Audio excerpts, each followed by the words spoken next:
Hey, good evening, everybody, and welcome to episode number 10 of Two Guys, a Girl, and a Scene, the premier movies podcast for the Geeks Worldwide Radio Network. Here with me tonight, as always, I have Mr. Jonathan Reyes What is up? and Miss Sarah Belmont. Hi. And joining us this evening for this highly special episode is Mr. Peter Morrow. How you doing, Pete? Good. How you guys doing? And Pete, of course, is one of my co-hosts on Weekly Geekly. So he noticed that our viewing room episode tonight was going to be on The Martian, so he insistently joined in. And that's what we're here tonight to do. This is our second viewing room episode of January, our final episode of the month. The selection for tonight is The Martian, so we will be putting The Martian through our torture chamber and torture table and test chamber, breaking it down in excruciating detail and picking apart all of its bits. And actually, tonight we're actually going to open with the viewing room discussion. I like to mix up the order of the topics that we cover. So tonight we're going to be breaking down The Martian first, and then we'll hit a little news and let Jonathan take us out with box office receipts and coming soon. So I guess I'll start with the opener. My personal feelings: what an amazing film. I was at great when I walked away from the television today, having viewed it. I definitely didn't feel it was incredible, but I'm settling now on amazing. And if I feel like if anybody had any questions about Ridley Scott and his chops as a director, this movie should remove a large number of them. Jonathan, are your feelings in a similar vein, or are you a little bit off from where I am? Oh no, I definitely I'm with you. Going in, I knew it was Ridley Scott, Matt Damon. I haven't seen a Matt Damon film in a while. I hadn't seen a Ridley Scott film in a while, at least a newer one. And yeah, this one in terms when we talked about it in brief, I think in October in passing because we knew it was out or something like that. When Sarah described it as the scope of it, definitely agree with that. The scope of of this movie is really jaw-dropping. Just to think that, I mean, this is made. I think it was filmed in a desert, if I'm not mistaken. It looks like Mars. Just the way the colors are made, the palette of the film is made. It really is. It's stunning. Yeah, it was And filmed. Those desert scenes were filmed in Jordan. wow, yeah. And then Matt Damon. I mean, respectable actor, great actor, but and I know he's not gonna win the Oscar, but definitely worth a nomination for sure. Great performance by him. So yeah, I loved it. It's a great movie. Okay. Peter, your general feelings on the film? I'm a little biased. I loved it. I thought casting was spot on from my impressions of the book. Everything, the effects, was all. It's probably the best translation book to movie I've ever seen. Cool. And Sarah, what about your general feelings on the film? Yeah, it was good. I enjoyed I saw it in theaters and then months ago, back in October, when it was first released, and I really liked it, and I liked that experience. Rewatching, I debated if I was just going to rewatch it or just watch clips, or I ended up rewatching it, but I didn't have the desire to rewatch it. I don't know what that says about the movie. Like, It's a very long movie. Yeah. And it's 2 hours not and that I 21 didn't. minutes. Yeah, it's just to set aside that amount of time on a weekend that's already packed with other stuff. It's like, but it's still really good, and yeah, we can talk more. Cool. Well, you were going to give us some information on the Academy Award nominations and some cool film facts. Yeah, so it's been nominated for Best Picture, Best Actor, Matt Damon, Best Adapted Screenplay, go figure, Best Production Design, Best Sound Mixing, Best Sound Editing, and Best Visual Effects. You will note that Ridley Scott was not nominated for this film. Yeah. What a snub. Do you think it was a snub, though? Because, like, can you imagine anybody else directing this film and it's still being a great film? It's I guess where I am is it's somewhere between a great screenplay and great directing, and I lead more towards great directing, and the reason is because, let me make my first statement as a question. Did anybody have any problems with the fact that that despite what all the trailers make the film look like, that there are only 3 real crisis scenes in the movie? Yeah, If you think about it, there's the opening crisis where they that's true. make the initial escape from Mars. There's him blowing up the Hab, and then there's the final rescue. And there's really no other like big, bombastic, action-oriented scenes. All of it is him thinking and doing math, and then the human pieces of dialogue. And Okay. and I remember it specifically because I'm sitting there watching it, and there's the initial crisis, and I'm like, about an hour into it, I'm like, this is really cool that it's like it's not explosions and I'm not like getting sensory overload. It's just this great kind of quiet character movie, and then it's at an hour and 3 minutes where he blows the Hab, and I'm like, wow, like this is not what I would have expected of this film or a Ridley Scott film. And then on top of that, again, there's nothing really big until the final thing, and I'm not even sure. So for that reason, that's the primary thing that makes me feel like, whether it's because Drew Goddard wrote it that way and that was excellent, or the fact that Ridley Scott, I think it's Ridley Scott, because the other thing I'll say is a lot of these cast members, and we'll talk about casting here in a little bit, but a lot of these cast members get 2 appearances on screen to convey some very big plot points and show some major character development. Like, and you know, a lot of the things I want to talk about are Chiwetel Ejiofor, and I can't remember the actress's name. I want to say I want to say her last name is Phillips, but she played Mindy, the comms tech. And the scenes between them are very short and very, very brief, and frequently 2-line scenes, or 4-line scenes, where 2 of the lines are just repeated. but what those things convey are amazing, and I think that was Ridley Scott as a director. Sorry. Okay. Yeah, Is that it? I feel like you wanted to say something, John. No, yeah, I think even though there were not as many, tense moments, I still didn't. I still felt those small moments that there were, like the crisis moments.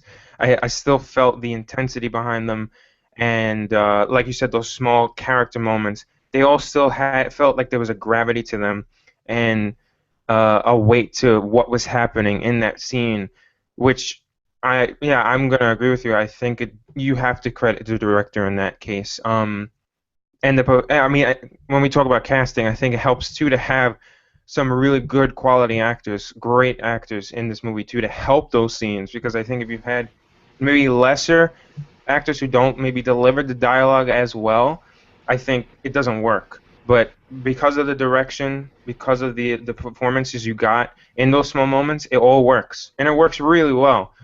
Even though they're all few and far between, because it's so kind of it is very packed, because you really have to tell Matt Damon's story on Mars. Everything else is kind of just working itself around that. So yeah, I agree. It's definitely direction for me too. And Peter will back me up while we're talking about cool film facts, because there's a ton more crisis scenes in the book. Yeah, well, I don't know about a ton, but there's definitely a few more. Okay. But the whole build up to a crisis is pretty consistent with how the book is written. He'd have a great period of time, and then he would miscalculate and forget about his oxygen exhalation while making water and blowing himself up. That wasn't that was a bigger crisis in the book than it was in the movie. Okay. And I guess there were a few, when he was out doing the transits in the rover, there were a few more crises in those sections. Yeah. In redesigning the rover and in his final trek, but most of the book was a build up in between the crises when Mars really stuck it to him. Right. So Sarah, what other cool film facts did you have? It was shot in 72 days. Matt Damon was only on set for 5 weeks of those 72 days. There was a real potato farm installed in the studio lot with potatoes in all stages of growth, so they could be used for farming. Do you guys remember the scene where we're first introduced to Rich Parnell? And he gets up really fast and he slips to go get coffee. Yeah, that wasn't in the script. He actually slipped and just kept acting, and they kept it. Right. That was unintentional. Great skill, obviously picked up while filming 6 seasons of Community, where I'm sure stuff like that happened all the time. Yes, definitely. The constellation Orion can be seen in almost every shot from space throughout the entire movie. I don't know why, but that's pretty interesting. They didn't give me anything about the meaning of Orion and why they would want that, but yeah, I thought that was pretty cool. Anything else for cool film facts? No, I'm good. All right, so I'm sorry. No, you go ahead, Peter. You got a few more. Well, on that, on the Rich Purnell scene, if you buy the Blu-ray, which I did, and watch the gag reel that's on it, you'll actually see him falling, and then they keep rolling, and he gets up and said, "I'm okay," and then you hear off camera. I think it might be Ridley Scott or at least the DP saying, "I think we're going to use that." Very cool. Very cool. Any other cool film facts? Okay, so I'm going to dribble a few that I came across. So not only was Matt Damon only on set for 5 weeks, but all of his scenes were almost filmed with only him on set. He did not see or meet a lot of his co-stars until they were actually out stumping during the release, other than the couple scenes that he shot with them. And there was one other one that I was going to bring up, but now I cannot remember it. So, and then the other big one was Drew Goddard, who I think wrote the screenplay, was actually initially queued up to direct, but he wound up rolling out. So Drew Goddard did the screenplay. He wound up rolling out to go be the director on Sinister Six, which Fox, as most nerds know, then canceled. Although Fox won't say that it's canceled, they'll just call it delayed. So the screenplay was run by Ridley Scott, and he was really excited about it, and decided to come on board for the project. And Damon apparently called him out of some fear that it was going to feel too much like Interstellar, which he had been in. And Ridley, having, I guess, seen that movie and read the screenplay, told him the movies were completely different and that he should get on. So, okay, let's talk a little bit about casting. The first thing I'll throw out there is, did anybody else notice that that the cast of this film could have been their own team of Avengers? Because there are like 5 or 6 people from Marvel movies in the cast. Let's see. So Michael Pena obviously was recently in Ant-Man as Lewis, the I guess the head of the criminal gang that Scott Lang falls in with. Kate Mara was obviously recently in Fantastic Four. Sebastian Stan, who plays Beck in the film, is obviously Winter Soldier. Chiwetel Ejiofor just signed on to be, I'm not sure what his character is, but he's going to be in is he in the Doctor Strange movie or the Black Panther movie? Doctor Strange? Doctor Strange. Yeah. Benedict Wong, who appears in the casting shots for Doctor Strange, to have lost a lot of weight since this film. I believe this is the guy who's going to be Wong in the Doctor Strange film. Yep. And then I think there may have been one other. But just, in my opinion, just an incredible cast. Jessica Chastain, Kristen Wiig, great casting. Kristen Wiig and Jeff Daniels, who's done some comedic turns as well. Sean Bean, and Donald Glover. So just a really well-known ensemble cast. Any of your guys' thoughts on casting? I know for me, because I've been watching the newsroom. I'm going to do it for the site soon. I'm going to be writing something about it. But it was cool to see some more of Jeff Daniels because I've been got more. I've definitely gained more notice of him now with the series that I'm watching and seeing this. Um, and then, yeah, it was just cool to see a lot of those actors all together. Some of them on the screen at the same time. But they all worked. They all definitely worked. I liked them all in their roles. They all. I mean, you can't question any of the performances. Even Donald Glover, who I'd never seen before, really stood out to me. He was probably the one actor. If the question was who stood out, I would say Donald Glover for me, because he just. I mean, he really just sold that kind of like really wacky scientist staying up at night, sleeping on top of his keyboard. But yeah, no, the casting's great. I agree there. Yeah, it's a great his portrayal and a lot of what this movie does incredibly well. I mean, NASA obviously has a culture around it, and as an engineer, you stand on the periphery of that culture a lot. It's written in a lot of the text that you review. You get tons of NASA case studies. But this movie does some really great things about pointing out some nuances of humanity, and one of those is just the generational gap, particularly in an engineering space. So seeing Donald Glover's portrayal is something that I encounter and deal with on a daily basis. It's just this generational gap in how there's a generation who isn't wrapped around the axe about protocol and who's like they don't care, like they're just interested in doing their technical job, and so that scene with Jeff Daniels when he doesn't know that he's the director of NASA was just awesome. Yeah. Peter, what are your thoughts on casting?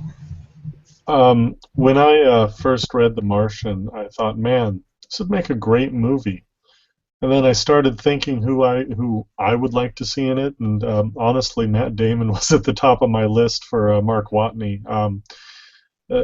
Matt Damon always seems to portray, the kind of sense of humor in his films that I always associated with Mark Watney as a character. So I was pretty happy to learn that, and I've always been a big fan of Ridley Scott, but that's not casting. Jeff Daniels was a big surprise to me. I'd never seen him in a non-comedic role, and I bought it. I bought that he could be a director of a large government organization. So that's always nice to see Sean Bean doing something fun.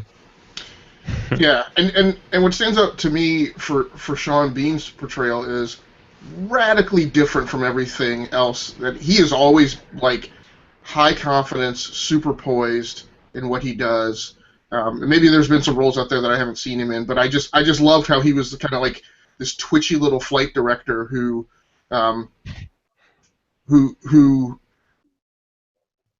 appeared to have great moral courage in kind of this weird subversive kind of way, not this kind of off-axis confrontational method that he would use. He wouldn't come directly at something. So yeah, I thought that was a great, wonderful portrayal by him. Sarah, your thoughts on casting? Sean Bean didn't die in the film. That's why it was so different. It was really, and it was weird because we know him so much in terms of science fiction and fantasy genre, that to see him in this, which it is. I mean, it's not based off of true events, and that's the thing that in your mind they capture that idea that in within the next 10 years or so, this could actually happen and be all over our news. So that suspension of disbelief, they really effectively master and handle throughout the entire film. And that's what's so captivating about it. Yeah. Jeff Daniels, yeah, but I've seen the Newsroom. He plays the same character. Yeah, I and agree. I've also seen Steve Jobs. He plays the same character. I have no doubts about him doing drama. I'm sorry. And then Mark, Matt Damon, great. Everybody was great. But Donald Glover, Donald Glover? Mm-hmm. It's ironic to me that he stands out the most, and he's only in about 2 scenes. And Yeah. this movie is so long, Right. and yet I want to see a sequel where we follow Rich Parnell around. I'm pitching it already. I have the script in the works. For on-scene I'm sorry, Sarah, did you have anything else? No, you're good. So for on-screen chemistry, for me, again, I mentioned before that with the Chiwetel Ejiofor, and now I'm looking at the thing, Kate and Mara? Mackenzie Davis, who plays the Comtech Mindy Park. The scenes between them are just amazing. And there's one scene, which I'll talk about in scene breakdown, where you really start to see, if you listen very closely, you really start to see that this whole event, and so there's a point earlier in the film where Jeff Daniels kind of promotes her, kind of you could think of it like at a project level, but basically gives her complete cognizance over the assignment and allocation of satellite time as a resource to monitoring the situation. And she is apparently not that high on the NASA totem pole, but you can see probably a year into this whole thing, in this scene between her and Ejiofor, that it's really starting to get to her, this notion that she is the primary communications link and the primary monitoring of Watney. And it's probably the single person who puts the most eyes on his site, in terms of duration. So I thought the scenes between them, this very senior, I guess he's the director of all the Mars missions, this very senior director at NASA, and this very kind of in the pack kind of comms tech, and them relating so well to each other in the midst of this long crisis, I thought was some of the best on-screen chemistry that I saw in the film. Anybody else have any comments on any chemistry you picked up on between the cast before we move on to the next thing? Oh, that's a good question. Man, I really liked the way, this is like not between two people, but there was one scene where mainly the scenes where Jeff Daniels was kind of coordinating everything in the room, where he had to be like the decisive voice. I really just liked that. I mean, definitely with seeing him more recently in the newsroom, I appreciate that role he takes, where I don't know, it just worked. And then the way they kind of played off of that, where they weren't exactly wanting to listen to him, some of them, and the way they kind of just bounced off that and delivered their lines, like the one scene where they're trying to figure out, where Donald Glover's explaining to them, okay, this is the ship, this is how you could kind of change course, and then they were kind of using the examples of, oh, I'll be the High Elf from Lord of the Rings. I thought it was really funny. That was one of my favorite scenes, and I was cracking up during that scene because Sean Bean, well, I forgot who it was who said to him, oh, well, how do you know that name? And he's like, well, and I forgot what his response was, but it's like, wow, that really works. So like those scenes like that, the little interplay, and how they're not exactly trying to be funny, but it ends up being funny the way they're kind of playing off of each other. So yeah. That was one of my favorite scenes of the movie, and it's so Glover, so Rich Purnell's thing that he had been working on became codenamed Project Elrond, which is the council scene in Fellowship of the Ring, where they're all deciding to mount up and take the ring to Mordor to be destroyed. And and Kristen Wiig's character knows absolutely nothing about what they're talking about. All of them, all the guys in the room know exactly what it is. You're right. Sean Bean's character is the first one that speaks up to define it, which is just hilarious because, of course, he was Boromir. The further thing that's funny is then Jeff Daniels makes a comment that he wants his, if it's going to be called Project Elrond, that he wants his code name to be Glorfindel, I think is the name of the character. And I love, and to cap it all off, I absolutely love Kristen Wiig's line in that scene, which is "I hate you all right now," or something to that effect. So yeah, that was an incredible scene, absolutely awesome. So let's go on to cinematography. Sarah, any comments on cinematography? No, it's a beautiful film. Pretty. Peter? Well, I really loved the use of the GoPros and those wide angle mini cameras all over the hab and ships.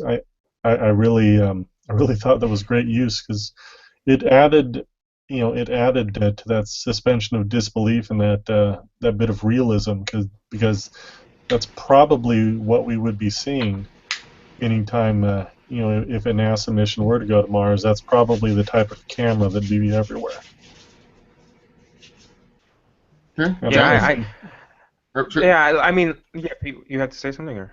Oh, yeah, I was just going to say, I think they did a really good transition between the two, cinematography camera and the GoPros.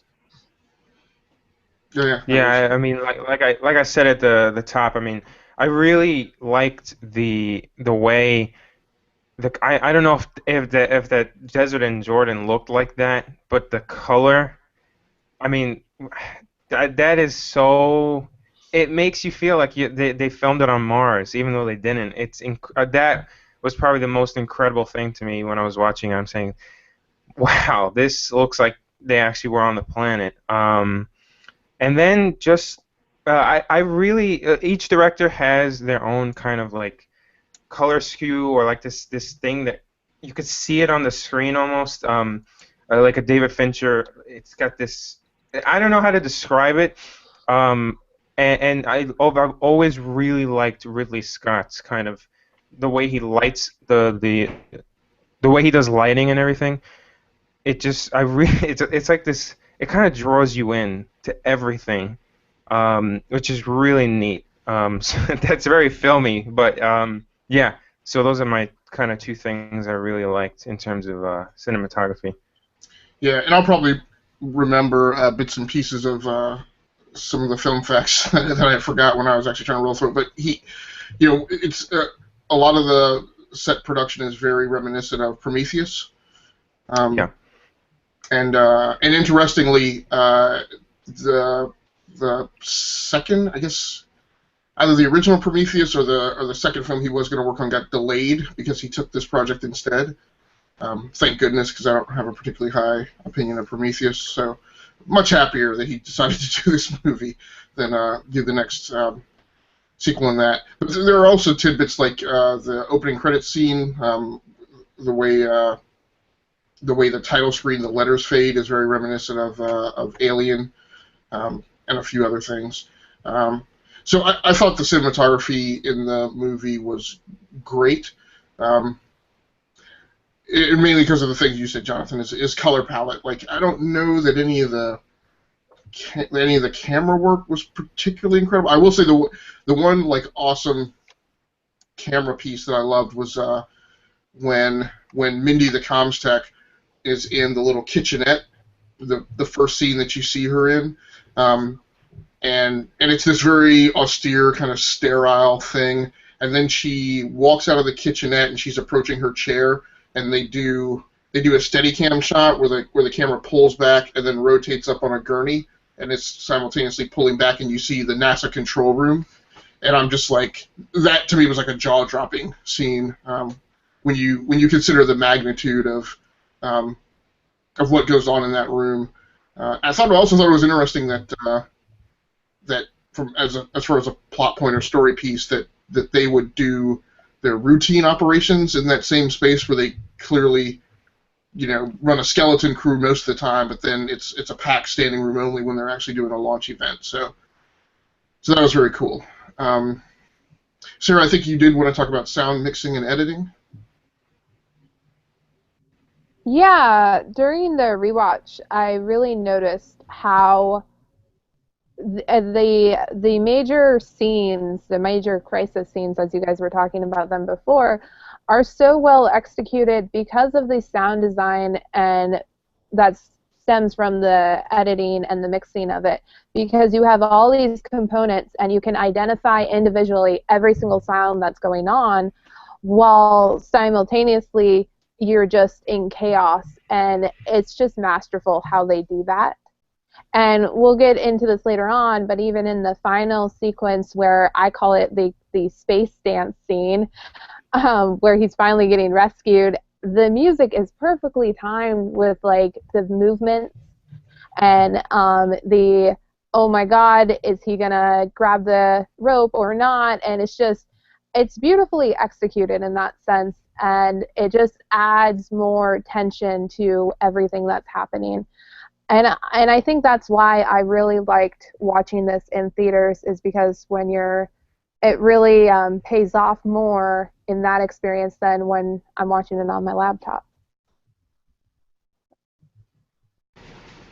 Right, right. I was actually surprised that there were so many kind of actiony pieces in the soundtrack. Um, a little more kind of faster optimal. I guess I was thinking that this would kind of be, a lot of the soundtrack would have been more like slow, violin-like, dirge-like, sad music. But so I really liked what they did with music in the film, and of course throwing in all the disco music and the Gloria Gaynor song at the end, which actually has a reference of somebody being back from outer space. So yeah, I like the sound mixing, not sound mixing, but the soundtrack work as well in the movie. And any other comments from Peter or Jonathan on any of the audio work in the film? Disco was a big part of the story in the novel, so I'm really happy that they treated it as part of the soundtrack. And they picked really good songs, I think. Life on Mars might have been too obvious, but Starman, I think, worked pretty good. Right. And then, any thoughts on plot, scripting, pacing? I've already mentioned, a couple of my feelings on the scripting and the pacing, I guess. But what did you guys think about those aspects of the film? I know for me, I'll kind of mix both of them into one. But like plot, I thought it worked. It was beginning. He gets lost or dies, and then they're trying to he died. We're sorry. Then you discover he's fine, and then the whole like he's trying to get back. How is he going to get back? How is he going to survive after you hear the discussions that people on Earth are having of how is he going to live? This is how long our next trip will be to get there, or even start to even try and get back to finding him if we find out he is alive by some miracle. And then just the progress of seeing him trying to survive and being alone. I thought it really did a good job of, like we were talking about earlier, with even though there were smaller crisis moments, not as many crisis moments as maybe you would have liked, but whenever it happened, you felt it. It was tense, and it really worked for me. Where every time it happened, always had me questioning of is he going to survive? How is he going to get out of it this time? Is it possible this time? Is this the end? So I really liked how it was kind of put that way. And then pacing for me, when I know that I'm kind of drawn into a movie, is if I'm sitting down and I keep checking, how much time is there, or check my watch and say, okay, an hour has passed. Okay, I never did that. I was completely focused on what this movie was telling me. I was invested in the story. So I think the pacing was really good. The plot was good. Even though with the plot, and this may be a nitpick for me, but it's like it kind of felt like there was no risks at some points, where it was like, okay, at some point you kind of figured out he was going to get home. But I mean, yeah, I'm just nitpicking. Yeah, no, I think my one detraction from the plot, and this isn't the fault of the film. I guess it's maybe the fault of the author, but maybe a little bit of the fault of the film and how they portrayed it is, it felt a little MacGyverish. And one of the key plot points that they changed for the film, and again, Peter, you can correct me on this. My understanding in the book is that Watney has 2 master's degrees in the book, one in mechanical engineering and then one in botany. But in the film, he's portrayed as a PhD botanist. So again, being in engineering, I'm watching the thing and I'm like, a botanist? How is he doing? How's he getting away?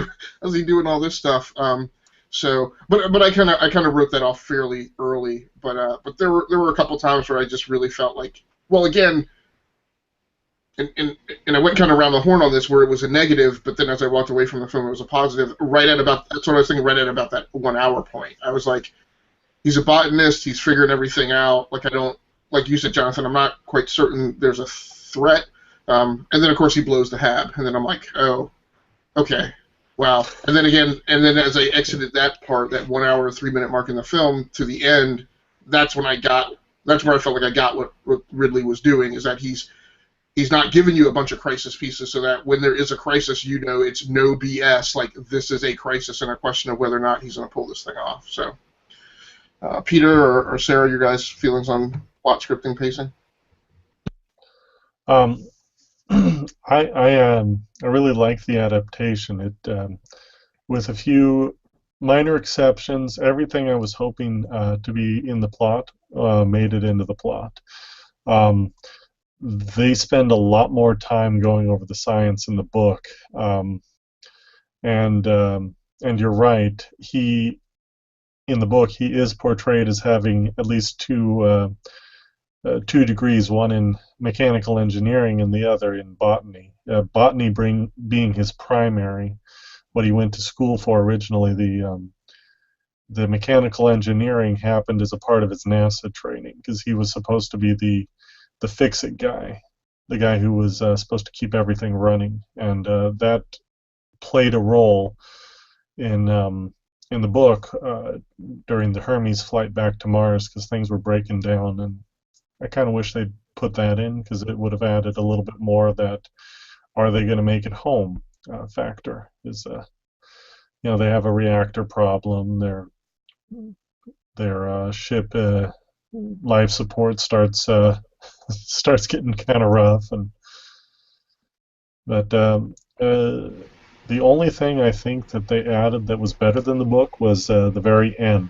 The book ends when he gets on board and goes and has a shower, basically. But in the movie, that you actually get some back to Earth scenes where he's reflecting, and you kind of get glimpses of the other astronauts, how their lives have continued on, and I like that a lot. It wrapped it up much neater, in my opinion. Pacing-wise, I was okay with it because you didn't have event after event after event after event. It gave you time to breathe, relax, get complacent, kind of like Mark. Right. Yeah. When the movie first opened, I was wound up expecting more of an Armageddon feel, where, like in Armageddon, like literally something goes wrong every 5 minutes, and that's why that movie is such a white knuckle experience. So it was a very interesting step away from that kind of theme. Yeah, in here you're almost white knuckling it, waiting for something to happen because nothing's happened yet. Right. So, Sarah, your thoughts on plot, scripting, and pacing? Yeah, I remember one of the reasons why I went and saw it in theaters is because I kept seeing the same headline over and over again, amazing ending, and I'm like, what? Why is that an amazing ending? He probably survives. So we're watching the film, and towards the very end, I'm like, oh my god, they're going to do it. He's going to die. And then he survives. And I'm like, what the That's not a surprise ending. It's kind of what. At the same time, I think it feels like lately we've been getting a space adventure film every single year. And unlike, because you have Gravity, and then you have Interstellar, and then this in 2015 you have The Martian. But this movie takes the previous two movies and it escalates them and makes it much more fully realized because of the human emotion that's drawn out in it and depicted in it, and that ability to tell these simultaneous stories. Because Gravity is much more of a survival story, and it's technically beautiful, but you have to watch it in the theater to really appreciate that movie. But it's just one person's story, and it's a bit slow paced. And then with Interstellar, the story, it's there, the pieces just aren't right, and there's a lot more to go into that, and they emphasize so much on the science that it detracts from whatever human story they're trying to depict. And this movie, it's like the perfect balance of that, because you have these high intense action moments that really make you understand the stakes of the situation, the how space is always against you, and that's terrifying. And you are constantly just thrown these problems that you have to solve with math. So essentially what the story tells me is I would die in space. Thank goodness I'm not an astronaut. So, but it's beautifully structured because it has the ability to tell two simultaneous stories. And even in the third act, if you bring in the crew themselves, that's a third story in my opinion. And they all work so well together because, and I fully think it's Goddard's adaptation that's the hallmark of this film. Yeah, I was going to say, one of my big takeaways, and I suspect this opinion might meet with some resistance, but I think what makes this film great is that this is not a film about Mark Watney, in my opinion. And quite frankly, Matt Damon, while he definitely anchors the film, he anchors the film, in a sliding rule kind of way, as being the person in dead center, but not necessarily doing anything amazing. I mean, I don't think this is Matt Damon's most amazing performance on screen. I think he's done other things that have been better. I feel like what makes this film great is what you said, Sarah. It's the story of NASA, the world, and his crew rallying around him and his story, and the portrayal of that on screen. The best things to me in the movie are the interaction and chemistry between the staff at NASA, and then the very short scene portraying the scientists and engineers in the Chinese aerospace program, and them collaborating to say, let's not get the government involved, let's not run this by them, this is a discussion between scientists and agreeing to help each other out. And that spirit of humanity supersedes any notions of national sovereignty. I thought that was great. And then the way the crew rallies around him, like the initial email contacts, I thought it was very interesting that they portrayed, and I just have to imagine that I'm sure Commander Lewis struggled with the decision of, now that we know he's alive and we're being allowed to establish contact, who should be the primary person speaking to him? And you would think that a commander would do it herself, but it's very notable to me that she picks Martinez to be the guy on the keyboard, and that in an effort to deal with the notion of tragedy and the emotion, that he puts his good friend on, and they approach the whole thing humorously. And that scene was incredibly nuanced and very strong for me. So let's go ahead and go into scene breakdowns. Ms. Belmont, I will yield the floor to you to open us up. I feel like I broke down my scene already. Yeah, that ending sequence, I really liked it, mainly because of the score that they used, and it was paired perfectly to the choreography of the scene to really get that so close yet so far away feeling. And then on top of that, I mean, there's a great build up to the sequence, because you have the I want to pull an Iron Man speech, which, I mean, we all want to, theoretically, and then be placed in that situation. It's crazy. But I really like that, and that was cute. So, yeah. Interesting note, that was much more action-filled than the book's ending. In the book, it was the doctor. I just killed that window. Sebastian Stan's Beck. Yeah, Beck, who actually performed the rescue, and he did it by going right up to Mark in the MAV, unclipping him from the seat, clipping him onto his harness, and reeling them both back in. So I think this one, the one in the film, did a better job, because they'd already established the amount of guilt that Commander Lewis had in leaving him behind. They did it much more in the movie and made it more of a plot device. So I think with that in mind, they've made a better decision by having her be the one who saves him. Yeah, very cool. And that role was initially going to Kate Blanchett, who wound up not being able to do it for scheduling. I think Jessica Chastain was a better choice in the end. Although it's kind of weird, I don't know if her performance was based at all on her thinking that Kate Blanchett would have been in it, because it seemed like she was talking with this like near English accent, and I was like, what the hell is that? And I had to look her up, and I'm like, was she raised in Britain? Which she wasn't, so it was just kind of weird. But I thought Chastain did a really good job. I thought this role separated her from a lot of the things that she's done before, so I was pretty impressed. So, Jonathan, what is your scene breakdown? Yeah, mine is I call it the potato scene, but it's much better put when you guys. It's when the head blows out.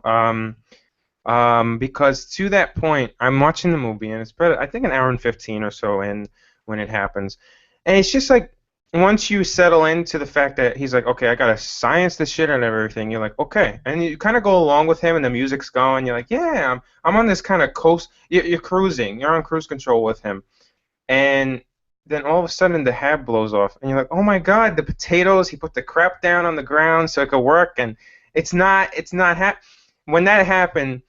And then he goes back to I think it's the rover or whatever. He goes back into it, and I think he had gotten text contact at that point. That was all set up already, I believe. And you can see he's getting ready to type back that's what happened, and that the potatoes are gone. And before I was like, where's the emotion? And then he just flips out. He starts like slamming on everything, and in that whole moment, it was a mixture of, wow, this is tense now, because you start thinking as the viewer, I know I did, where, okay, what does he do now? To this point, he's really done good for himself, making water, planting the potatoes to create more food for himself. And then I thought to myself, okay, what is he going to do now to survive? Are they going to get to him in time? And then just to see Matt Damon's performance of, he's upset, distraught. He's afraid of dying alone in space where his family and everybody he knows are so far away. I thought that was incredible. Really well done performance. And just to see how everything was just dead and frozen over, and I thought that was definitely my favorite scene in the whole movie, and definitely one I wanted to bring up for sure. Awesome. Did anybody, before we go on to Peter, anybody else think it was weird that in the movie there's never any portrayal of anybody on Earth from his family or anybody who knows him personally and their reaction to the crisis? Peter, was that deliberate? Does the book kind of do the same thing? Yeah, in the book, you never meet his parents. You never meet anyone who knew him. It's all science and NASA in the book. So I guess kind of thematically, maybe that adds to the feeling of his isolation. I mean, I guess in one scene in the book, he does send an email to his mom. Okay, all right. And he gets one back. So there's a brief email mentioned, but there's never any big go into it. Here's Mark's mom and dad. Okay, all right. So why don't you run us through your scene breakdown? All right, so I wanted to look at the scene where Mark has finally gotten in contact with Earth again. He hacks Pathfinder, which then helps him hack the rover through NASA's instruction, and he's finally able to have a real conversation, minus the travel time between messages, and we see him there. He's typing away. They're reading it up on NASA. He's reading their response back in the rover, and then he gets to how did the crew react when you told them? And NASA is basically like, well, we didn't tell them, and he understandably is upset by this. So the range of emotion. He goes from so happy that he's not going to die without being able to talk to someone, to utter rage, where he's cursing, and they remind him that NASA is public domain and everything he's typing is being seen around the world.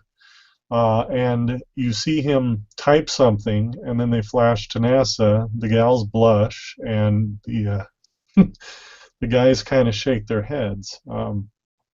In the book, he makes the ASCII symbol for boobs and says, "Hey, look, boobs."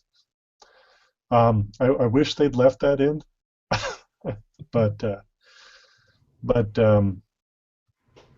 I don't know. It just kind of showed, the range of his character. He can go from really happy to angry, and then bring it all back with a joke. Yeah, no doubt, no doubt. Anything else in your scene breakdown, Peter? Well, I also liked how they handled the communications. It was Mark reading their response to his questions and comments, and NASA, either Vincent or Mindy, reading what he was typing to them. Okay. And I thought that worked really well. Although I guess that happened at JPL, didn't it? The initial conversation. The initial one, yeah.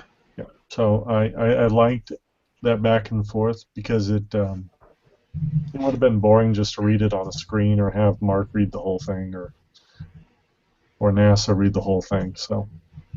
Right. So my two scenes again are two scenes between Vincent and Mindy, Chiwetel Ejiofor and whatever her name is, I keep forgetting it, Mackenzie Davis. But the first one is, I think it's the first one. I may have these out of sequence, but where Ejiofor asks Phillips, the contact. He said, how do you think he means that? Do you think that's, are you kidding me, or are you kidding me? And they kind of go back and forth. I just thought that was awesome, because it just shows that, like, in the midst of a long duration crisis, how you kind of descend into this hole of where the most minute detail of a thing or an interaction becomes a thing of interest. And again, this is the guy who's head of all Mars missions at NASA. He's got an astronaut stuck 50 million miles away. The whole world is watching. And at 3:42 in the morning, this is the detail that he decides to talk over with the person who's pretty much tasked with watching Watney, 24/7, or as long as you can during the day. And then a great human scene, is the scene where again he walks up to Mindy and asks her a question, and she thinks she's getting asked the question that he's literally asking, but he's asking a deeper question. And he asks her, how's he doing? And she says, well, excuse me. She says he's on schedule, he's following the protocol, he's driving for 4 hours, stopping to recharge his batteries for 12 hours, sleeping somewhere in the vicinity of the vehicle, and then getting up and driving another 4 hours. And Chiwetel says, no, how's he doing? And I just thought that was an awesome an awesome scene, portraying the difference between what you're tasked to do literally versus the nuance of what you might actually need to be focusing on during a crisis. So, but there were so many great scenes in this movie. There was a few others that I really favored. The Mark Watney space pirate one, where he breaks down maritime law and designates himself a space pirate. The whole thing where they tell him about all the things he needs to strip off the MAV at the Ares 4 landing site, the Scapelli crater, and again, as an engineer, he's breaking down the culture of engineering and how engineering and scientists, and how he gets what the physicists are doing, and he knows they're not giving him the straight skinny, because he knows the communication schema that they operate in, and he knows physicists don't describe things as fast, right? They use much more technical terms. So, and then the final one I wanted to bring out was, and I loved how so Jeff Daniels' character sets up the movie as he's the guy who takes all the press conferences. In the early start of the movie, he and Vincent get into a lot of arguments and conflicts of how to proceed forward. And so there's a point where he tells Vincent to Ejiofor's character to go take the press conference. He doesn't tell him that, you don't see it, but you just see him show up at a conference. And then he comes off of it, and Jeff Daniels like asks, say, hey, don't say that, and Ejiofor's character, retorts, hey, these press conferences are hard, they're high pressure, and I'm just imagining Jeff Daniels' character is like, no crap, that's what I do all day. Now you get it, right? So I thought there was an interesting portrayal of that senior subordinate relationship, and putting, a person who's your junior in your spot and making them, go through something so they get it. So that's it for all the detailed stuff. Last thoughts and takeaways, Sarah Belmont. Got it. I got it on mute. 5 hours later. Yeah, it was good. I really don't have any final thoughts though about it besides that. Sorry.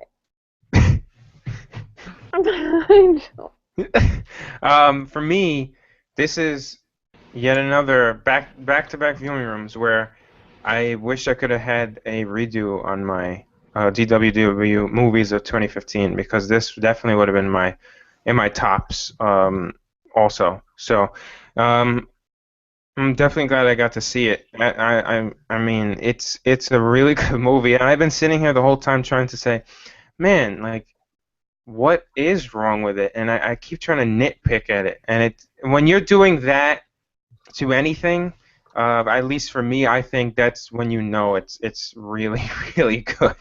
So yeah, I mean, you watch the movie. It's a treat. It really is a treat to watch it. Yeah. If you want to find some things to nitpick about the film, just hit the internet and look at all the science nerds who are geeking the movie for things like there aren't any controls on a GoPro camera, so him futzing with it wasn't realistic. Yeah, exactly. So Peter, your final thoughts and takeaways. Yeah. Well, I really think that this movie is almost a love letter to science and NASA for sure. But one of you was saying that Mark wasn't the focus of the movie. I think it was you, Agastocles, and I think you're right. I think the real star was, science and math and problem solving, because that was the characters themselves were just the people doing it. But I really think that this movie does a good job of giving us a basic of this is what science and figuring things out, and not just curling up into a fetal position can do for us. I really like the movie. It's cool. Yeah, I thought it was very interesting how many times work the problem and do the math were said in the film. I thought that was pretty awesome. Yeah. So this is turning out, as much as it seems like it's turning out not as I planned it, it's actually turning out as I planned it, because I wanted to put the Martian breakdown up front this week, because I thought we would wind up spending more time on it than we might normally do with some other films, especially since Sarah saw it in theater. So, Jonathan, let's skip news and roll straight to box office receipts, and we may just get out of here after that. Run it down, brother. Cool. Yeah. So this is coming from renttracks.com. So I'll go 5. I'll do the top 5 of the weekend, and then I'll kind of throw in some other ones that I found pretty interesting of where they landed or wherever. Number 5 is The Boy, which I think this was its opening weekend, because I saw this was the first week I had seen any sort of like TV spots for it. Weird movie. I'm not gonna see it, but anyway. So 11.3 million for it. Dirty Grandpa, which is the one with Zac Efron and Robert De Niro, 11.5 million. I think it was also an opening weekend for that one too, if I'm not mistaken. Ride Along 2 is in third place with 13 million. That one dropped from its opening last weekend, which was, I think, near the 30s or something like that. Star Wars: The Force Awakens, 14.3 million in second place. I still cannot believe that movie's in the tops every week since its release in December. And then The Revenant finally won a weekend. 16 million. The numbers are really low this week. They kind of noted that it's probably due to the East Coast being kind of ravaged with the snow this week, so that could have hurt it. But yeah, those are the top five. Some other interesting ones was the Fifth Wave. I think this was also its opening weekend. That made about 10.7 million. And then everything else was pretty much out. I mean, yeah. So those are some interesting ones. My only comment on this is, hey, The Revenant, even though it's a small amount, it did win the box office nonetheless. So the movie's getting traction, and this will help it some more as it steamrolls toward the Oscars. So yeah. That movie's Oscar bait anyway. I don't know. Yeah. I mean, somebody in some studio somewhere is always concerned about the money, but I don't think that movie was really No. worried about its money. So yeah, that's interesting. I wanted to share the Fifth Wave. I don't see any information about what its budget was. Yeah. So it's interesting. Yeah. Yeah, really anemic. It was. This weekend. Yeah. It'll rebound next week with Kung Fu Panda 3 comes out. That movie's that'll probably hit like 50, maybe in the 40s, because of those movies those are ticket sellers. So yeah.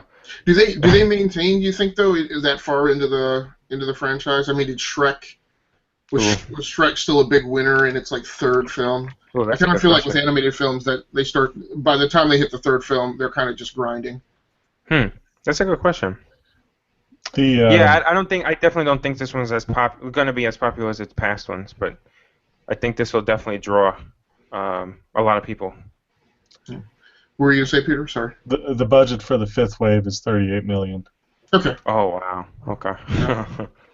It's its opening weekend. It was a big storm weekend. Yeah. It might rebound. It might rebound next week. I agree. A big kind of action science fiction set piece, and Kung Fu Panda opens next weekend with no other kind of more serious action fare out.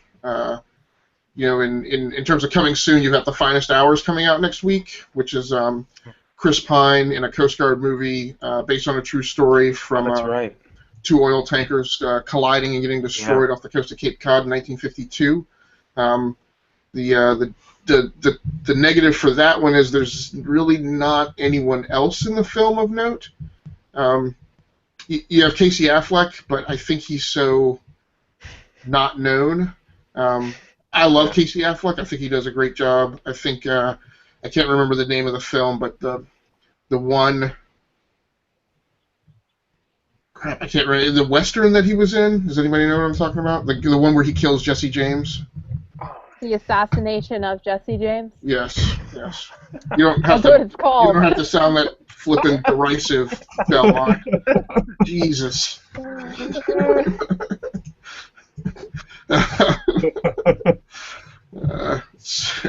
Now I'm all off my game. So yes, but other than him and Ben Foster, which again I don't think is I know him and recognize him, but I don't think he's that well known or recognized. There's really nobody else of note in that film. And then what's the only other one? Jane Got a Gun opens next week, which looks like a pretty horrible Natalie Portman film, with her speaking in a southern accent, which just adds insult to injury. But it's got Ewan McGregor as a bad guy, it looks like. That is the one thing that I'm interested to see, is Ewan McGregor as a bad guy. I'm wondering if he, there are some aspects of his career that are very Michael Biehn-like. The guy who was the protagonist in The Terminator and Aliens. So I'm very interested to see if Ewan McGregor kind of goes, Biehn started to take on some roles where he was a bad guy later in his career. So it'll be interesting to see if that's the way McGregor goes. It is very so since you're deciding at the end of the podcast to just drip derisiveness, Belmont, maybe you could tell me there's the Jane Got a Gun looks very similar to it's a Sharon Stone movie from the 90s where she also plays like a female gunslinger with Gene Hackman and Leonardo DiCaprio. Does that ring a bell for anybody? Oh, The Good, the Bad, and the Ugly? Maybe something like that. Uh, The Fast and the Quick, or The Quick and the Dead. The Quick and the Dead. There you go. It comes up as the fourth most popular film she is known for on IMDb. So, yeah, we got it. The Quick and the Dead. It still cracks me up that Leonardo DiCaprio is in that movie. Yeah. That's the character he plays. Right. Yeah. That's maybe that's a topic for one episode of Two Guys, a Girl in the Scene, is early Leonardo DiCaprio movies and acting jobs, which are nowhere near the things he is acclaimed for now. What's Eating Gilbert Grape, though, is really good. Like, Okay. his performance in that movie, it's very far removed from what he's currently does, but, man, just another snub of not getting that Oscar, right? Right. Yeah. Right. Yeah. So what are your thoughts now, Sarah, having seen The Revenant and heard the box office take for that movie the last couple of weeks? Do you think he is lined up to win his Oscar this year? Trying to think, I think he is. I'm trying to figure out, remember who else is in the category, but nobody stands out. Maybe Michael Fassbender for Steve Jobs, because of the amount of dialogue that guy had to recite. It's unheard of. It's crazy, and it's an Aaron Sorkin film, so it's highly dependent on the dialogue. Yeah. That being said, an interesting thing is they keep mentioning that The Revenant is lined up to win Best Picture this year. Think about this. The Revenant is produced and directed by the same people who produced and directed Birdman last year. No film has ever won back-to-back Oscars for Best Picture like that. So that actually reduces its chances. Right. And recently at the PGAs, Yep. The Big Short won Best Yep. Picture, and the PGAs are actually a high predictor on who's going to win Best Picture. So. Yeah. Yeah. So let's do that quick rundown before we get out of here. And so Best Picture nominees are The Big Short, Bridge of Spies, Brooklyn Mad Max, The Martian, The Revenant, Room, and Spotlight. An actor in a leading role, Bryan Cranston in Trumbo, Matt Damon in The Martian, Leonardo DiCaprio in The Revenant, Fassbender for Steve Jobs, and Eddie Redmayne in The Danish Girl. My guess, just knowing the taste of the Academy, is it'll be Redmayne in The Danish Girl. I agree. Yes. So that's another discussion, is all the angst and hatred towards the Academy, because they are so, in many ways, incredibly predictable, except when they're snubbing somebody. I'm really surprised to see Mad Max up for Best Picture. Again, because of the taste of the Academy. Yeah. Yeah, that's an action flick for sure. Yeah. Interesting to see Bridge of Spies, The Martian, and The Revenant in there, though. And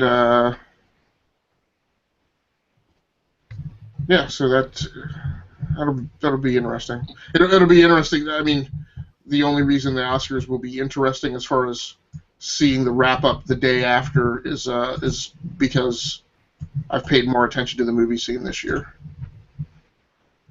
But any other comments on the Oscars before we head out for the night? Oh man.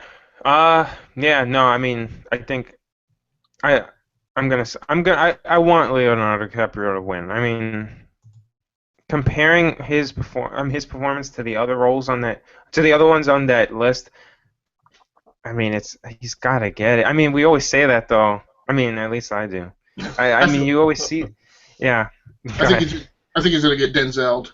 I think he's going to have a great performance this year. He's going to get snubbed, and then he'll get a sympathy Oscar next year for some crap movie that isn't really his greatest performance. Yeah. That would suck. Yeah. I just want to mention Brie Larson for Room. I have not seen Room, although I desperately want to, but watch Short Term 12, and that movie is incredible. And if you're a Mr. Robot fan, Rami Malek is in it, who plays Elliot Alderson in the series, and so there's that going for him. And from the newsroom. I want to say his name is John, but I forget exactly who his name is. But anyway, I'm just really happy that that movie is getting recognition, because I remember hearing about it and thinking it was just going to be an independent film that just flies under everybody's radar. So it's really cool that it's getting recognition, and I'm hoping Brie Larson gets the Academy Award, even though I haven't seen the movie. All right, cool. Yeah, no, I didn't mean to snub the ladies. It's just they hadn't come up tonight. But for actresses, it's Kate Blanchett nominated, or Kate Blanchett for Carol, Brie Larson for Room, Jennifer Lawrence for Joy, Charlotte Rampling for 45 Years, and Saoirse Ronan for Brooklyn. And I have seen none of those movies. Joy was going to be a viewing room episode potentially on this show. We wound up not doing it. Nope. That's the closest I've come. Movie. That's the closest I've come to seeing any of these. Other I've interesting. seen 2 of those.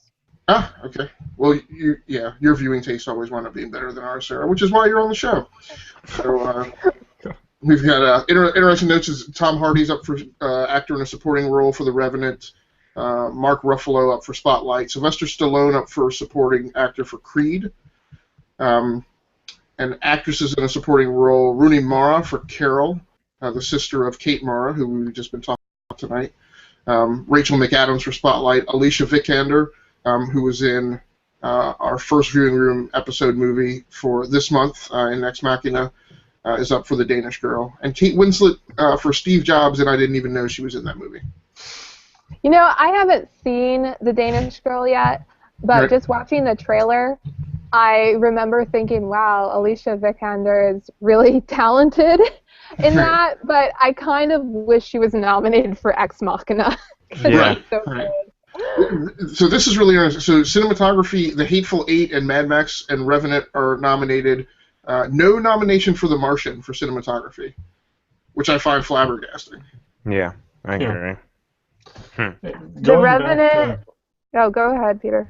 Well, going back to supporting actor, do you think Sylvester Stallone had a great performance, or do they just want to give him something because of everything he's done?